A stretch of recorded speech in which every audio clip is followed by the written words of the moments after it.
আজ গিয়েছিলাম দামোদর মেলাতে। তো মেলাতে গেলেই মেয়েদের সব থেকে যেখানে আগে চোখ যায় সেটা হচ্ছে কানের দুল আর সাজগোজের জায়গায়। তো আমরা সেগুলোই আগে প্রথমে দেখছিলাম। আর মেলার মাঠটা ছিল প্রচণ্ড বড়, প্রায় 50 থেকে 60টা মেলার দোকান বসেছিল, তারও বেশিও হতে পারে। আবার হোটেল ছিল, আরও অন্যান্য রাইডস ছিল। সাধারণত আমরা মেলাতে গেলে যে সমস্ত খাবারগুলো খেয়ে থাকি, ফুচকা, ঘুগনি, আমরা সেগুলোই খাচ্ছিলাম। আর বাড়ির জন্য একটু জিলিপি কিনতে জিলিপির দোকানও চলে গিয়েছিলাম। ওখানে অনেক জিলিপির দোকান বসেছিল। ওখানে মনে হয় জিলিপির দোকানই প্রায় 20-25টা বসেছিল।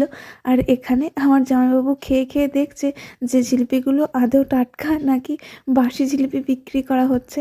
তো ঠিক আছে, আজকের মতন এই ভিডিওটা এখানেই শেষ করছি।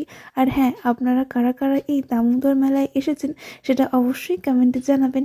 টাটা, আবার দেখা হবে অন্য কোনো ভিডিওতে।